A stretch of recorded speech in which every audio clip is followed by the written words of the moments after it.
Hello students, this is Apurva from Ambit International School. How are you all? Hope you are doing well at your home. Today we will read chapter number 2 in civics. Chapter name is prejudice and discrimination. Okay, so we will read about what is prejudice and what is discrimination. So let us start. Prejudice means to see or judge other people in a negative or inferior manner. ठीक है, तो prejudice का मतलब क्या होता है कि किसी भी इंसान को, ठीक है, या ह्यूमन को नहीं ले तो हम लोग ये सोच सकते हैं कि किसी भी प्लेस को, रीजन को, ठीक है, तो ये सब चीजें के बारे में अगर हम कुछ सोचें बट नेगेटिवली, ठीक है, बिना उसके बारे में कुछ जाने, ठीक है, बस जज कर रहे हैं उन्हें, तो उसे क्या कहेंगे? प्रेजुडाइज. ठीक है. नाउ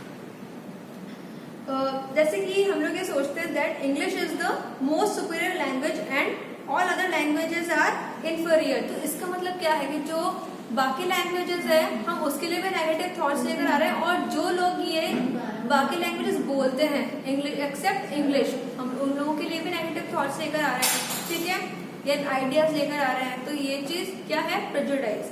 ठीक है. When we form an idea और opinion about others without getting to know them properly, बिना किसी को जाने, बिना किसी के बारे में जाने अच्छे से, और उसके बारे में कुछ भी जजमेंट देना, ठीक है, या कुछ भी उसके बारे में कुछ बोलना, ठीक है, वो क्या है? प्रेजुडाइज है. ठीक है.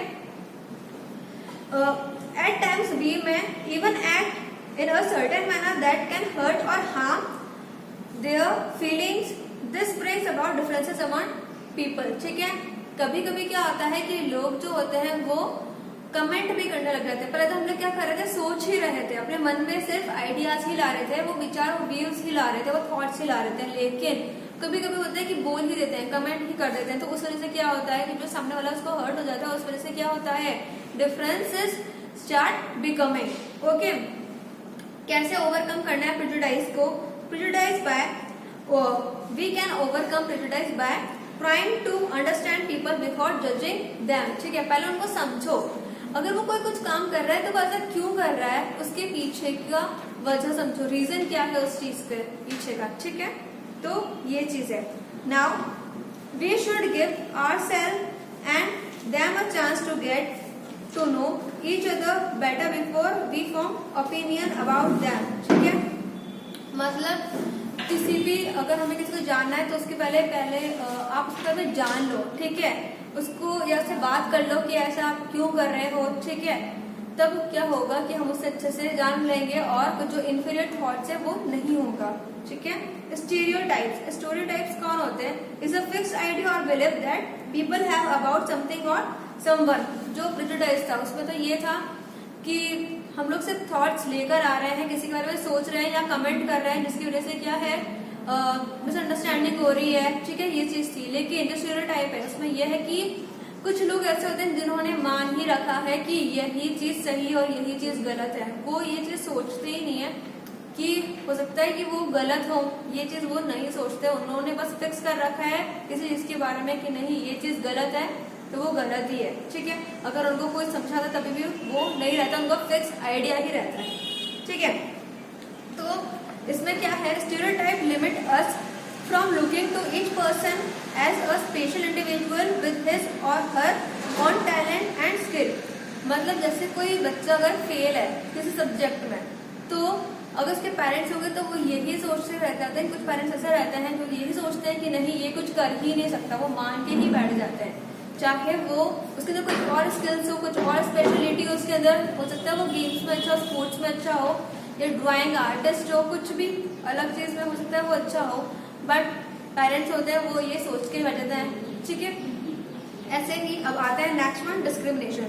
तो it means treating certain people in an unfair and disrespectful manner, denying them access to certain rights and privileges that are meant for all the people, or not allowing them to participate in various social activities. When people are denied equal opportunities, it prevents them from advancing. तो discrimination क्या होता है कि एक तरीके से मतलब जो इक्वलिटी, जो मतलब किसी चीज जैसे बता रहे हैं हम कि सब चीज, सब लोगों के लिए ये चीज इक्वल ही है, कॉमन है, लेकिन कभी ऐसा होता है, जैसे पहले होता था ये वाली चीज कि जैसे जेंडर वाइज देखें कि लड़का ये कर सकता है, लड़की ये चीज नहीं है उसके काबिल, जैसे पढ़ाई को लेकर, एजुकेशन को लेकर आता था, तो ये चीज में किसमें आता है, ये सब चीजें डिस्क्रिमिनेशन में, कास्ट में होता था, ठीक है, कि SC/ST जो है टेम्पल्स में एंटर नहीं कर सकते हैं, एंजॉय नहीं कर सकते हैं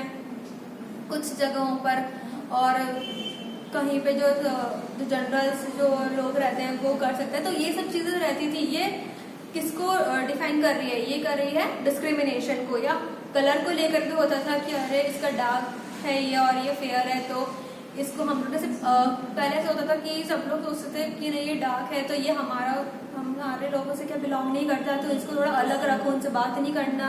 बच्चों में भी ये चीज ज्यादा थे तो बच्चे भी बात नहीं करते थे जो, तो ये सब चीजें क्या होती है, किस में आती है, डिस्क्रिमिनेशन में, ठीक है।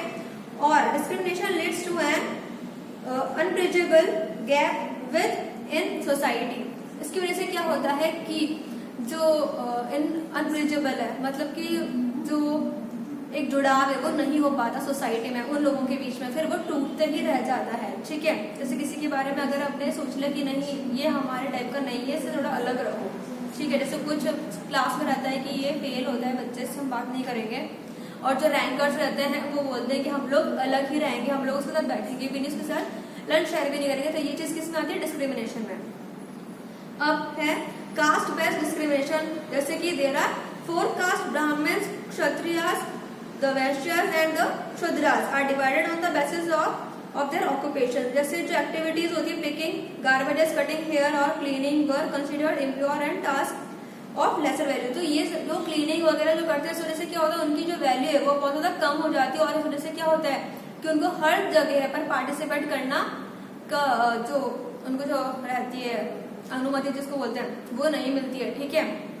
मतलब कुछ लोग उनको अनटचेबल्स भी बोलते हैं कि इनको छू भी नहीं सकते, इनसे बात भी नहीं कर सकते हैं, ठीक है। बट अब पहले तो क्या था, इन लोगों क्या कहते थे, दलित्स कहते थे, अब क्या कहते हैं इनको, ऐसे मतलब कि शेड्यूल कास्ट, ठीक है। तो किसने नियम दिया है इनको, गवर्नमेंट ने, ठीक है। अब क्या है कि जो दलित जो रहते थे उनको पहले स्कूल्स में भी जो है एंटर होने का या एडमिशन का उनको भी वो राइट नहीं था, ठीक है, पढ़ने का, किसी भी चीज की उनकी फैसिलिटीज नहीं थे, इवन वो जो है वेल में से भी पानी नहीं ले सकते थे, उनको मतलब कहीं और से भी पानी लेना होता था पीने के लिए, खाना बनाने के लिए, कुछ भी करने के लिए। उनके जो बच्चे हैं वो जो है दूसरे बच्चों के साथ बैठ नहीं सकते थे, खेल नहीं सकते थे, ये सब चीजें। तो फिर बाद में क्या हुआ, डॉक्टर भीमराव अम्बेडकर आए, तो उन्होंने क्या किया, उन्होंने एक कॉन्स्टिट्यूशन निकाला कि उसके अंदर क्या होता था कि जो भी मतलब जिनका भी क्या है, जो बहुत जो रहता है इकोनॉमिकली जो है वीक रहते हैं, उनको जो है राइट मिलने के लिए उन्होंने आवाज उठाई, ठीक है, कि जो भी इकोनॉमिकल वीक है तो उन लोगों के लिए क्या करा, इकोनॉमिकल वीक सेक्शंस जो है उन्होंने निकाले। तो इस वजह से क्या हुआ कि उनको वो राइट्स मिलना स्टार्ट हो गया। और अब क्या होता है, जो उनको जो है जैसे पहले पनिशमेंट्स मिलते थे, अगर कोई पढ़ना चाह रहा है जबरदस्ती, जबकि वो SC से बिलोंग करते हैं तो उनको पनिशमेंट्स मिलते थे, बट अब ऐसा नहीं होता, सब कुछ सारी जो चीजें हैं वो इक्वल हो चुके हैं। नेक्स्ट है multiple identities. When we discriminate against someone on the basis of single aspect will limit the individuals identity. अगर हम जैसे किसी को सोचते हैं कि ये जो है जैसे कोई टीचर है, अगर वो ऐसा सोचते हैं कि अरे इनके पास तो मतलब इनको ये चीज तो आती ही नहीं है, ठीक है, लेकिन अगर हम उनके साथ सामने ये चीज समझेंगे तो हम उनके जो मल्टीपल आइडेंटिटी रहती है लोगों की, जैसे कोई टीचर है, ठीक है, हो सकता है वो डांस भी अच्छा कर तो वो डांसर भी हो, सिंगर भी हो सकती है, कोई आर्टिस्ट भी हो सकती है, ठीक है, कुछ भी हो सकता है। तो वो जो मल्टीपल आइडेंटिटीज है तो हम वो भी उनके बारे में जान नहीं पाएंगे, क्योंकि हम लोगों ने पहले क्या है उनके बारे में गलत जो है जजमेंट कर रखा है, खुद जज कर रखा है उनको, ठीक है। The constitution and diversity. अब ये जो कॉन्स्टिट्यूशन और डाइवर्सिटी है ये वही चीज है जो मैंने आपको बताई कि जो कॉन्स्टिट्यूशन में है। According to our constitution we are a secular country, people are free to follow any religion, speak any language, celebrate any festival, choose any kind of work they wish to do, okay. There is no compulsory religion language festival that people have to follow. ठीक है, पहले सब चीजों में क्या था, एक मतलब बोला जाता कि नहीं ये तुम्हारे लिए कंपल्सरी, तुम्हें ये करना ही होगा, you have to do this work only. ठीक है, और कोई भी वर्क तुम्हें करना नहीं है। ठीक है, मतलब ऐसे उनको इंस्ट्रक्शंस दिए जाते थे, बट अब ऐसा कुछ भी नहीं है। ठीक है, ये कब हुआ, जब when India gained independence from the British rule in 1947, our leaders were aware of the various kinds of inequalities that existed in our society. Thus, the Indian Constitution that was framed then provides for equality for all the citizens and does not allow discrimination on the basis of religion, caste, gender, color, languages, etc. So, अब जो है everyone has equal rights. Okay. तो ये था हम लोग का chapter. Now you have to read this chapter by yourself and read this recap also and do exercise, try to do exercise. Okay, otherwise I will provide you exercise answers and question answers as in PDF form. Okay, thank you.